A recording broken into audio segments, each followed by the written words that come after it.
मैं आज की इस मीडिया ब्रीफिंग में आप सबका स्वागत करता हूं।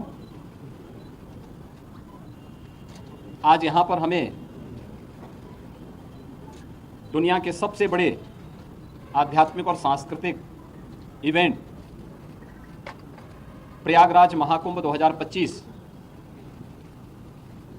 के लिए आयोजित इन बैठकों के क्रम में मैं आप सबका भी हृदय से स्वागत करता हूं। आज प्रातःकालीन सत्र से ही हम लोगों को प्रयागराज में आने, संगम तट पर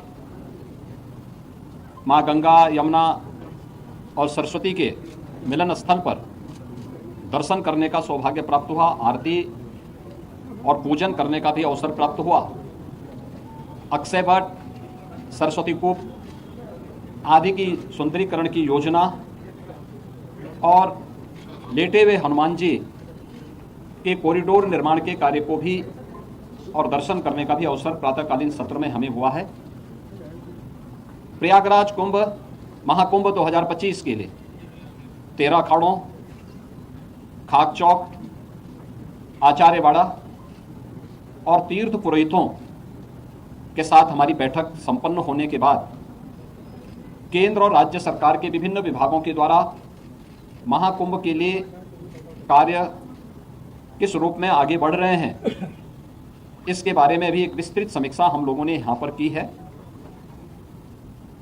दिव्य एवं भव्य कुंभ के जो थीम प्रधानमंत्री मोदी जी ने 2019 में हम लोगों को दी थी, कुंभ भी स्वच्छ, सुरक्षित और सुव्यवस्थित हो सकता है। 2019 का प्रयागराज कुंभ उसका एक उदाहरण बना था। वह एक्सपीरियंस उत्तर प्रदेश टीम के पास है और उस अनुभव का लाभ लेते हुए 2025 के महाकुंभ की तैयारी युद्ध स्तर पर आगे बढ़ चुकी है। अब तक 5,600 करोड़ रुपए से अधिक की प्रोजेक्ट को, प्रयागराज को भी भव्य और सुंदर बनाना है। 2019 में प्रयागराज की शोभा पर पूरी दुनिया आकर्षित हुई थी। लगभग 24 करोड़ श्रद्धालु जनों ने प्रयागराज आकर के संगम में स्नान किया था और इतने बड़े आध्यात्मिक और सांस्कृतिक आयोजन में सहभागी बने थे। लगभग 100 के आसपास देशों के राजनयिकों ने भी यहां पर आकर के इस बड़े आयोजन में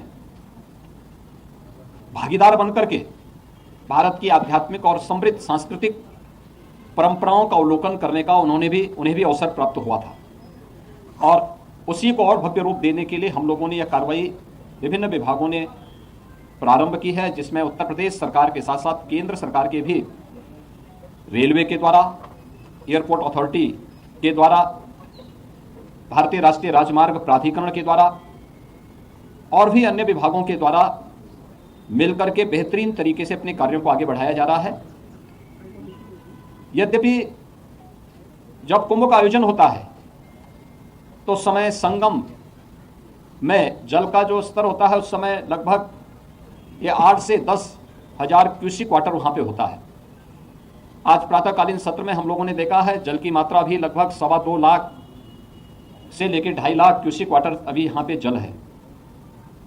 जल को रिसीट होने में अभी 10-12 दिन लग सकता है, लेकिन कुंभ की तैयारी में, महाकुंभ की तैयारी में फिलहाल कोई बाधा नहीं है।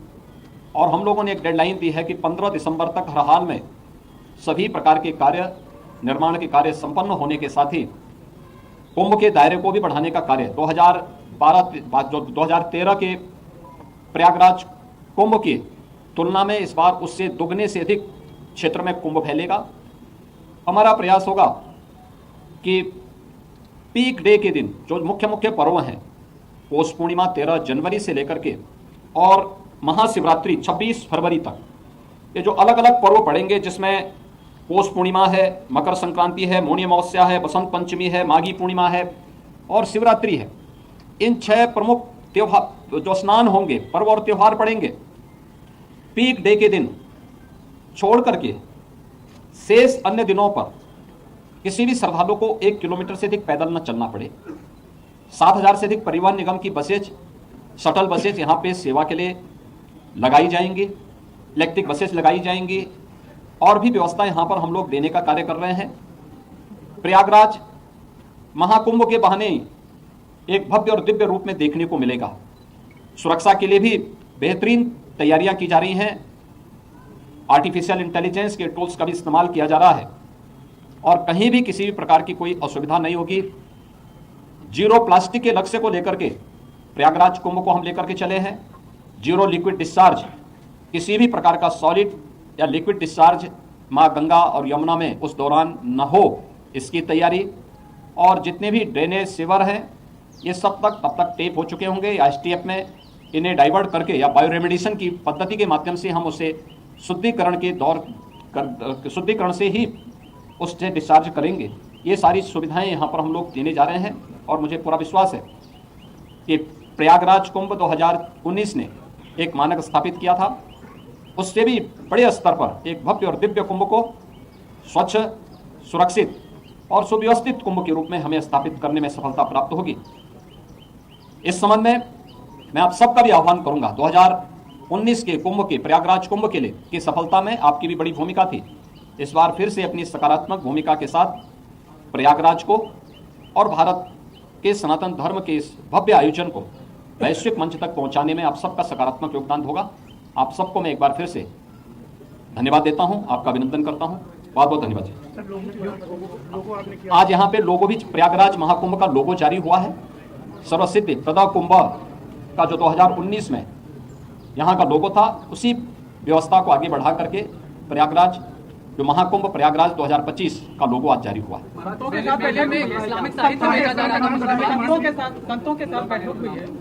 संतों के साथ बातचीत हुई है, बैठक हुई है और सभी लोग बहुत सकारात्मक भाव के साथ कुंभ के साथ जुड़ेंगे। देखिए, प्रशासन और शासन की व्यवस्था एक नैतिक व्यवस्था के साथ जुड़ी है।